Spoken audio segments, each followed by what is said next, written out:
I'm going to be going through the gear that I brought with me on the Arizona Trail and then talking about a little bit what I changed throughout, what I sent home, and what I picked up along the way. There's no such thing as the perfect gear list, but at some point you got to make decisions on something, so hopefully this will be a little bit of help.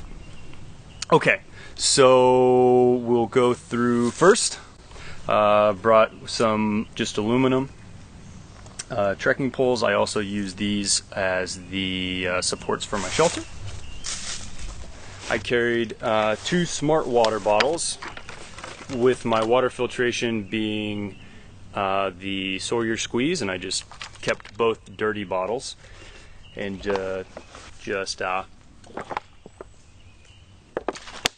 filtered and then burped it. Sip pad, of course, you got to have the sip pad. Super handy. Luxury item that I wouldn't want to be without. This is my brain that I keep on the outside of my pack. I've been told that it's for makeup, but you know, it works for me. So I carried with me a little bit of color. I hiked the Arizona Trail in the fall, and so I had a little bit of reflective material, and I you know, also had that construction worker yellow. And it seems silly, but I just put it on my hat and didn't care, and you know what? Glad I did, because there's plenty of hunters out there. So I started the trail with a little notebook to write down some things, but ended up not really needing it. And so instead I just bought some index cards, and if I ever needed to just jot down some of my thoughts in the day, I'd have this. You know, they say you carry your fears. This is one of my fears. I've been in bug hell before, and I didn't want to be back there again. So if I was going to have a tarp for a shelter, I was going to have a bug net just in case.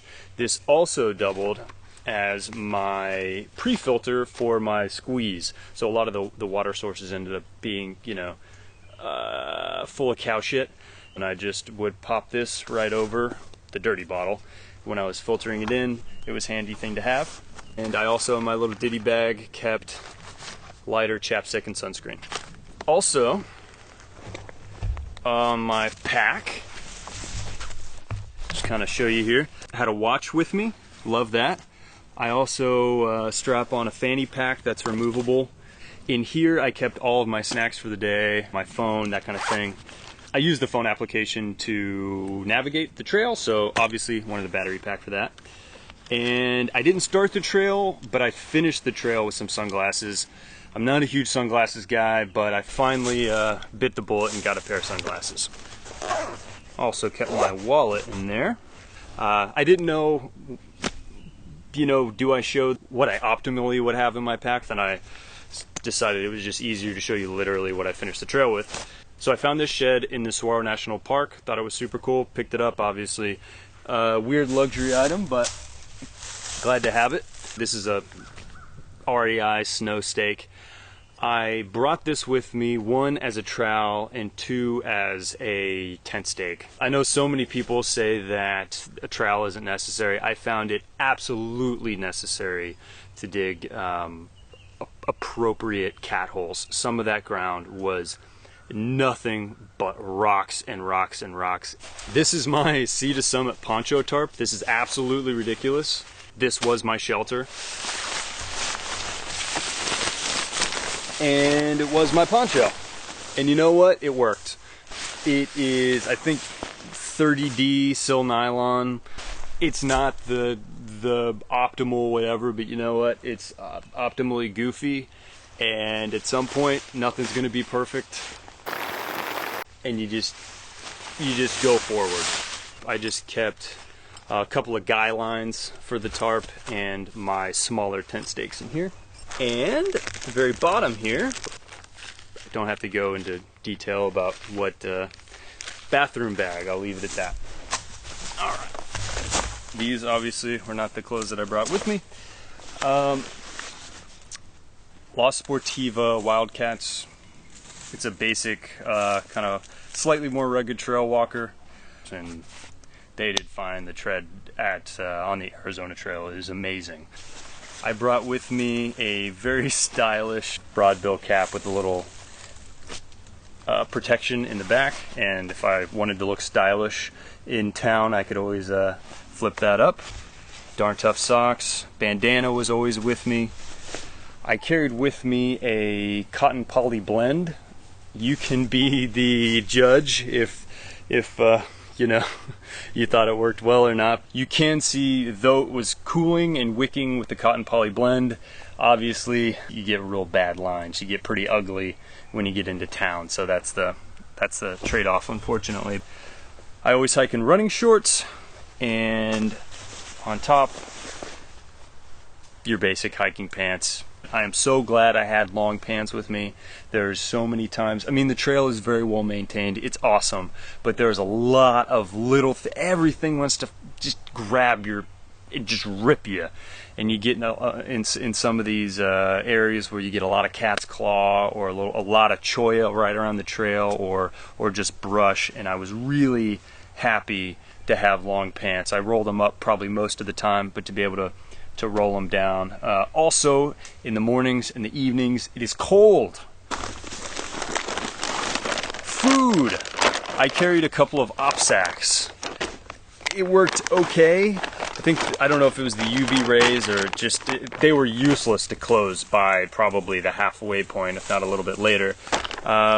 They still held my food though, that was totally fine. I could get comfortably 7 days in here, which was about the max. If I had to do it again, I would probably get just a normal food bag. I wanted to get this to reduce the amount of odor. Honestly, when I'm hiking at the end of the day, it wasn't long before I just stopped closing them up. And then even with my minimal closing, it's still shredded. So, you know, whatever. I probably wouldn't do it again. I cold soaked, so classic Talenti jar, nothing special there, and I carried a bamboo spoon. Wow, should be better at that. And just one of these rubber cups. I hated this, actually. This spilled so many times. I can't tell you how frustrating it was. But you know what? It did hold my liquids, and so that's, you know, that's going to be how it's going to be. Camp shoes, Birkenstocks. I like to have lightweight shoes. I like to air out. Cheap, lightweight, not a problem. All right, this is my ultralight clothing bag. You know what? It's the little things that make me happy, so don't judge me. This is a puffy jacket. I always had this close at hand. Within minutes of the sun going down, this thing was on. Sometimes even if I was hiking after sunset or if I was up hiking early, I mean, it gets cold. Get yourself a nice puffy. Get yourself a nicer puffy than this one. Wind jacket. This is a simple wind layer. Wind was a much bigger factor than I ever thought. A lot of those areas are pretty flat, and even if they're not flat, they're pretty open, so wind just and so a lot of times I wouldn't be cold, but I would definitely want something to knock the wind off. This was perfect. Highly recommend a wind layer. Buff. Like I said, it got cold. Took, like I said, it got cold. Pair of gloves, pair of socks. Just something lightweight was all I needed. Okay, clothes in the bag. That's a bad joke. So this is my toiletries bag. So in here is my repair stuff, my medicine, and my first aid kit. Also a couple, so like my toothbrush and stuff. Also in here I have a little razor I like to keep kind of cleaned up. Earplugs, never needed them. There weren't that many people out on the trail.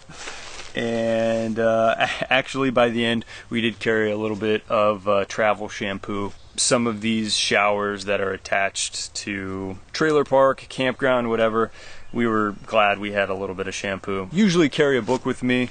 On this trip, a book on Tolkien. No book is sacred to me, and so I just kind of rip it up and throw it away or burn it as I go. This is my Tyvek that I had under my tarp. Really glad I had it. There's a lot of sharp things out there. There's a lot of things that want to poke you and put a hole in your ground mat. I actually never had any holes put in my ground mat. I think that was probably thanks to old trusty Tyvek. Oh, picked up a couple of patches along the way. Highly recommend Colossal Cave if you're gonna go there. And water. So obviously I have my 2-liter smart water bottles. I also had a 2-liter platypus bag. Regardless of what was posted, on social media or on Guthook, I never banked on there being water at a trailhead. I never wanted to be in that situation, and 4 liters was always enough. I actually had another bladder that is dubbed my brandy bladder, and in theory, I would dump out the wine that was in this if I needed to haul.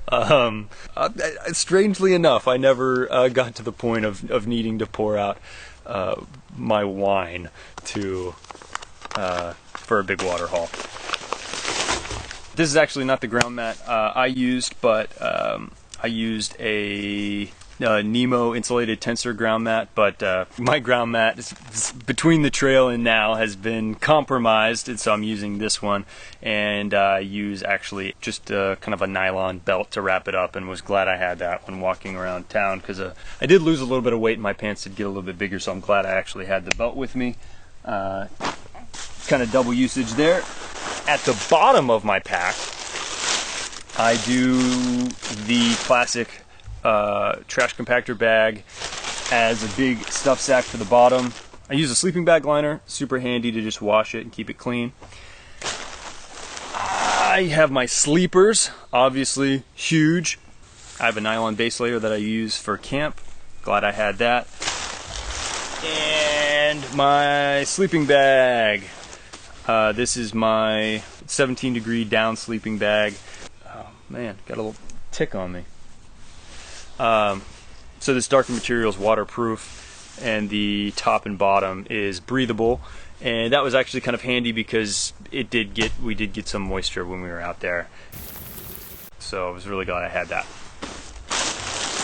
And last but not least, this is my pack. I used a Granite Gear, and it wasn't perfect, but it works. At some point, you can't let perfection get in the way of progress, and you just got to go out there. And I know that's not helpful in a gear review to hear that, yeah, whatever you have is going to work. But go out, enjoy it. It's a great trail. Yeah, best of luck to you on your trip.